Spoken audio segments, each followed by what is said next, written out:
Hello people and welcome back to the Forbes YouTube channel. आज है 24th of January and we are back with our daily current affairs initiative where we bring to you 10 questions from current affairs in the MCQ format which are extremely important for all your competitive exams. So without further ado, let's move to question 1 of the day.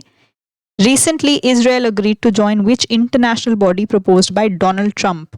हाल ही में Israel ने Donald Trump द्वारा प्रस्तावित किस अंतर्राष्ट्रीय संस्था में शामिल होने पर सहमति जताई है? तो जो ऑनगोइंग जियोपॉलिटिक्स है स्पेशली उसमें भी यूएस के जो एक्शंस हैं उन पर हमें स्पेशल फोकस रखना है for our exams and for understanding of international geopolitics. तो रिसेंटली यूएसए के कहने पर Israel has agreed to join the board of peace. Question number 2 है who has RBI reappointed as the whole-time director and deputy MD of HDFC bank? भारतीय reserve bank ने HDFC bank के whole time director और deputy managing director के तौर पर किसे फिर से नियुक्त किया है, रीअपॉइंट किया गया है? अगेन बैंकिंग एग्जाम से स्पेशली एक्सपेक्टेड होते हैं ऐसे questions and the answer for this question is Kaizad Bharucha. Question number 3 है the integration of Sampann pension system with Umang mainly benefits pensioners from which department? Sampann pension system को उमंग के साथ इंटीग्रेट करने से मुख्य रूप से किस विभाग के पेंशन भोगियों को फायदा होता है? क्वेश्चन से हमें ये याद रखना है कि जो हमारा संपन्न पोर्टल है वो किससे रिलेटेड है, so that would be your pensioner system and यहाँ पर जिस डिपार्टमेंट के पेंशनर्स को सबसे ज़्यादा फायदा होगा that is the department of telecommunications. Question number 4 है under phase 3 of space based surveillance program, India plans to deploy over how many advanced satellites while shifting from electro-optical systems to synthetic aperture radar technology for all weather nighttime imaging? Space based surveillance program के phase 3 के तहत Bharat all weather रात में imaging के लिए electro optical system से synthetic aperture radar technology पर shift होते हुए कितने ज़्यादा एडवांस सैटेलाइट तैनात करने की योजना बना रहा है? सो बेसिकली हमें नंबर ऑफ सैटेलाइट्स यहाँ पर मेंशन करना है। आंसर इज 50 एडवांस सैटेलाइट्स और सिंथेटिक एपर्चर रेडार टेक्नोलॉजी पे हम शिफ्ट हो रहे हैं, ये भी हमें याद रखना होगा। क्वेश्चन नंबर 5 है which state hosted the national paralympic power lifting championship in January 2026? जनवरी 2026 में national paralympic power lifting championship की मेजबानी किस राज्य ने की थी? स्टेट का नाम बताना है which hosted the championship in January and the answer is Uttarakhand. Moving to question 6, which two states recently signed MOU to strengthen early childhood care education and development? हाल ही में किन दो राज्यों ने early childhood care education and development को मजबूत करने के लिए MOU पर साइन किए हैं?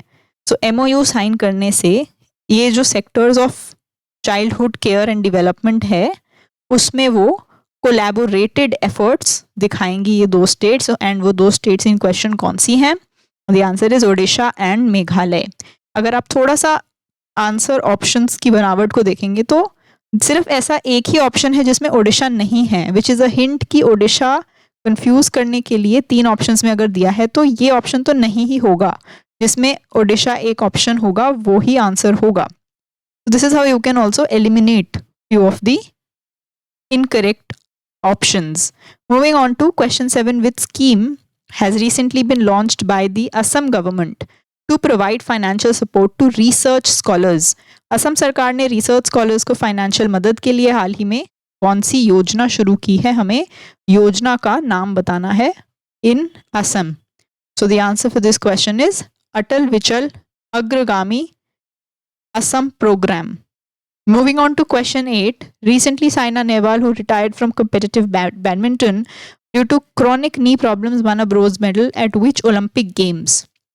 हाल ही में घुटने की पुरानी समस्या के कारण कॉम्पिटिटिव बैडमिंटन से रिटायर हुई साइना नेहवाल ने किस ओलंपिक खेलों में कांस्य पदक जीता था? So because Saina Nehwal is again in news, तो उनकी जो उपलब्धियां हैं, जो अचीवमेंट्स हैं, वो क्वेश्चन में पूछी जा सकती हैं। So she had one a bronze in London 2012 Olympic Games. Question number 9 है recently UAE agreed with which Indian state to explore cooperation for developing Bharat future city during world economic forum 2026। हाल ही में UAE ने world economic forum 2026 के दौरान Bharat future city को develop करने के लिए सहयोग तलाशने के लिए किस भारतीय राज्य के साथ सहमति जताई है? यानी कि फ्यूचर सिटी डेवलप करने में यूएई कौन सी स्टेट में हेल्प करेगा? And the answer is Telangana. With this we move on to the last question of the day. What is the name of the proposed spaceport that Andhra Pradesh plans to establish mainly to support private and commercial launch missions? Andhra Pradesh जिस प्रस्तावित space port को बनाने की योजना बना रहे हैं उसका नाम क्या है, जिसे मुख्य रूप से प्राइवेट और कमर्शियल लॉन्च मिशन को सपोर्ट करने के लिए बनाया जाएगा?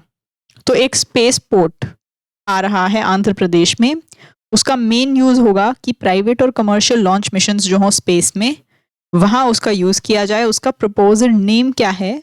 The answer is hope island space port. With this we finish off our 10 questions of the day. If you liked the video, then please subscribe to our channel and follow us on all our social media channels. For ebooks, e-PDFs and lots of daily updates for free, you have to join our Telegram. The link is in description. Thank you, bye-bye, and keep learning.